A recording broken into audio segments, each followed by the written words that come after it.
পুলিশের কাছে দীর্ঘদিন ধরেই খবর ছিল এলাকায় নাকি নেশার সামগ্রী রমরমা চলছে।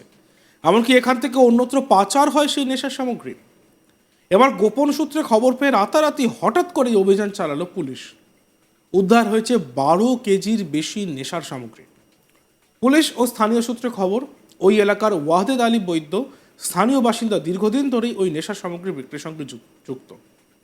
এদিনও ওই ব্যক্তি নেশার সামগ্রী বিক্রি করতে যাচ্ছিল, কিন্তু শেষ মুহূর্তে পুলিশি অভিযানে সব কিছু ভেস্তে যায়।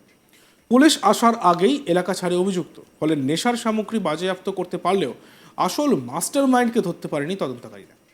যদিও অভিযুক্তের খোঁজে কার্যত চিরুনি তল্লাশি শুরু করেছে পুলিশ। চাঞ্চল্যকর এই ঘটনাটি ঘটেছে দক্ষিণ চব্বিশ পরগনার ভাঙড় থানার গোবিন্দপুর এলাকায়। এ বিষয়ে এক স্থানীয় বাসিন্দা মেহের আলী মোল্লার কি বক্তব্য শুনবো আমরা।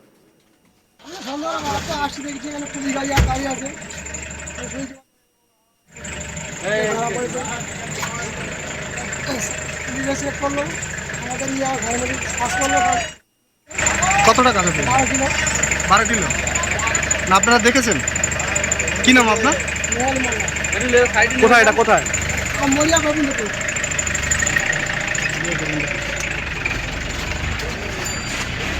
ঠিক কখন ঘটেছিল? সন্ধ্যার পরে আমি বাচ্চা এসে দেখলাম এখানে ভিড় আছে। কার বাড়িতে পাওয়া গেছে? ওই জালি বৈদ্য কি করে ভদ্রলোক? গাঁজা বিক্রি করে আর কি করে, ধরা পড়ে গাঁজা। তো কি এখানেই বাড়ি? হ্যাঁ, দীর্ঘদিন এখানে এরকম করতো? এর আগে দুবার এসছে পুলিশ, ধরতে পারিনি। আজকে ধরতে পারিনি, ওরা কেউ বাড়িতে নেই তো। সবাই পালিয়েছে? কিছু নেই।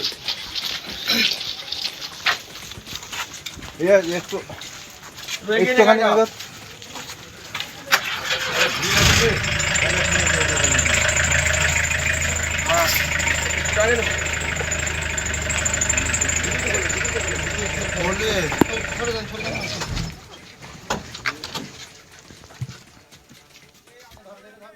প্রসঙ্গত এর আগেও বারবার রাজনৈতিক হিংসার ঘটনা ঘটেছে ভাঙড়ে। রাতের অন্ধকারে তৃণমূল কংগ্রেসের দলীয় কার্যালয়ে আগুন লাগিয়ে দেওয়ার ঘটনা এবং সেই অভিযোগও উঠেছে। ঘটনাকে কেন্দ্র করে যথেষ্ট উত্তেজনা ছড়ায় দক্ষিণ চব্বিশ পরগনার ভাঙড়ের চালতাবিড়িয়া গ্রাম পঞ্চায়েতের 141 নম্বর বুথের কৃষ্ণমাটি এলাকায়। ঘটনায় অভিযোগ ওঠে আইএসএফ এর বিরুদ্ধে। অভিযোগ, কৃষ্ণমাটি ব্রিজের কাছে থাকা তৃণমূলের দলীয় কার্যালয় মঙ্গলবার গভীর রাতে আগুন লাগিয়ে দেয় আইএসএফ এর কর্মী সমর্থকরা।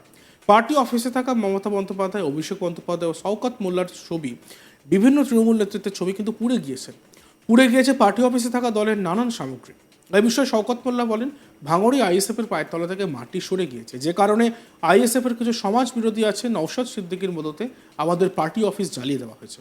আমরা প্রশাসনের কাছে আবেদন করেছি, 2024 এখানে গো হারা হেরেছে। আমরা শুনবো শওকত মোল্লা পার্টি অফিস পুড়িয়ে দেওয়া নিয়ে কি বলেছিলেন। আসলে ভাঙড়ে আইএসএফের পায়ের তলা থেকে জমি সরে গেছে। ভাঙড়ের মানুষ আর আইএসএফকে গ্রহণ করছে না, যার কারণে আইএসএফের বেশ কিছু সমাজ বিরোধী আছে একেবারে নওশাদ সিদ্দিকীর পূর্ণাঙ্গ মদতে আমাদের এই পার্টি অফিস আজকে পড়ানো হয়েছে। পুলিশ তদন্ত করে অপরাধীদের উপযুক্ত শাস্তি দিক দাবি এলাকার পঞ্চায়েত সদস্য কালাম মোল্লার। আমরা শুনবো কালাম মোল্লা কি বলেছেন। আপনারা কি চাইছেন? যারা দোষী, যারা ধরিয়ে দেয় তাদের শাস্তি হোক, পুলিশ প্রশাসন এটা তদন্ত করে দেখা হোক, এটাই আমাদের দাবি। তাহলে একটা ডেটের মধ্যে এটা ধরিয়ে দেয়। কে বা কারা করলো এটা মনে করছে? এটা আমাদের পাড়ায় যে কটা আইএসএফ 2-3টে আছে তারাই করেছে। কেন আপনাদের পার্টি অফিস ধরিয়ে দেওয়ার কারণ? ধরিয়ে দেওয়ার কারণ হলো তাদের হিংসা, গ্রামে উন্নয়ন হচ্ছে, কাজ হচ্ছে, এটাই ওদের ওইটাই মানে ঝামেলা। আচ্ছা, কিছু জানে না, বোঝে না, পাড়ায় কাজ ভালো জিনিস চাইছে না, এইসব ওদের তাল। আপনারা ঊর্ধ্বতন নেতৃত্বকে জানিয়েছেন বা প্রশাসন? জানিয়েছি, সবাই আসবে, এসে তাদের বক্তব্য তারা রাখবে। আর পুলিশ প্রশাসন যাতে এটা মানে দেখে, সে বিষয়টা সঠিক তদন্ত করে তাদের ধরা হোক। এই দুবার ধরিয়ে দিয়েছে। যদিও অভিযোগ অস্বীকার করেছে আইএসএফ, তাদের দাবি আইএসএফ হিংসার রাজনীতি করে না। এই ঘটনায় আইএসএফ এর কোনো কর্মীর হাতই নেই। তৃণমূলের গোষ্ঠী কোন্দলের ফলে এই ঘটনা ঘটতে পারে। এক আইএসএফ কর্মী কি বলছেন শুনুন। আপনারা জানেন ভাঙড়ে নতুন কিছু নয়, ভাঙড়ে যে গোষ্ঠীদ্বন্দ্বর নতুন কিছু বলার থাকে না। ভাঙড়ে কে কার হয়ে কাজ করবেন, একটা পন্থী শওকত মোল্লা, একটা পন্থী আরাবুল পন্থী, উভয়ের মধ্যে একটা বড় গোষ্ঠীদ্বন্দ্ব এখন ভাঙড়ে চাপাতরণ ছিল, সেটা প্রকাশ্যে আসতে গিয়ে নিজেদের মধ্যেই পার্টি অফিস ধরানো সম্পূর্ণ ভিত্তিহীন কথা। যারা বলছেন আইএসএফরা করেছেন, এর সঙ্গে কোনো রকম আইএসএফের সম্পর্ক নেই। এলাকার পুলিশ প্রশাসন আছে, অবশ্যই তদন্ত করলে বুঝতে পারবেন কে বা কারা করেছে।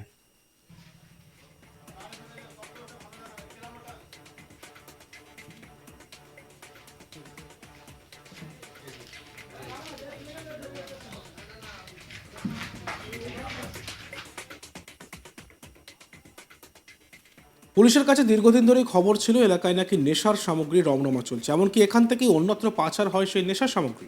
এবার গোপন সূত্রে খবর পেয়ে রাতারাতি হঠাৎ করেই অভিযান চালালো পুলিশ। উদ্ধার হয়েছে 12 কেজির বেশি নেশার সামগ্রী। পুলিশ ও স্থানীয় সূত্রে খবর, ওই এলাকার ওয়াহেদ আলী বৈদ্য স্থানীয় বাসিন্দা, দীর্ঘদিন ধরেই ওই নেশার সামগ্রী বিক্রির সঙ্গে যুক্ত।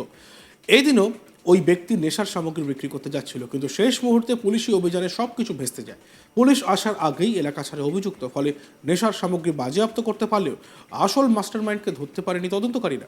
যদিও অভিযুক্তের খোঁজে কার্যত চিরুনি তল্লাশি শুরু করেছে পুলিশ। চাঞ্চল্যকর এই ঘটনাটি ঘটেছে দক্ষিণ চব্বিশ পরগনার ভাঙড় থানার গোবিন্দপুর এলাকায়। আর এই ঘটনা নিয়ে এক স্থানীয় বাসিন্দা মেহের আলী মোল্লা কি বলছেন আমরা আরও একবার শুনি। সন্ধ্যাবেলা রাতে আসছি, দেখছি এখানে পুলিশ গাড়ি দাঁড়িয়ে আছে।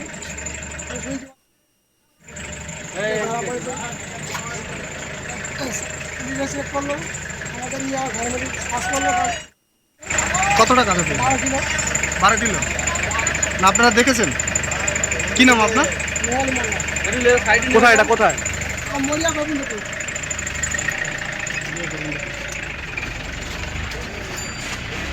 ঠিক কখন ঘটেছিল? আমি সন্ধ্যার পরে আমি বাচ্চা এসে দেখলাম এখানে ভিড় আছে। কার বাড়িতে পাওয়া গেছে? ওই জালি বৈদ্য কি করে ভদ্রলোক? গাঁজা বিক্রি করে আর কি করে, ধরা পড়ে গাঁজা। তো কি এখানেই বাড়ি?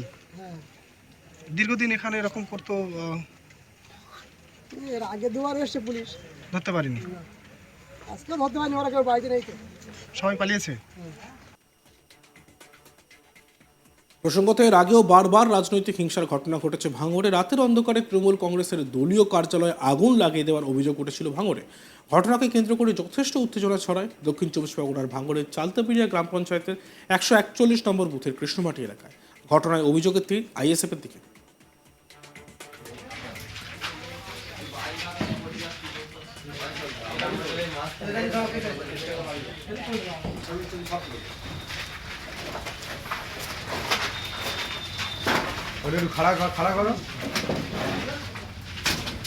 দাঁড়া, ভাঙিস নি, ভেঙে দেখতে থাকুন আজ তাক বাংলা, সাবস্ক্রাইব করতে ভুলবেন না।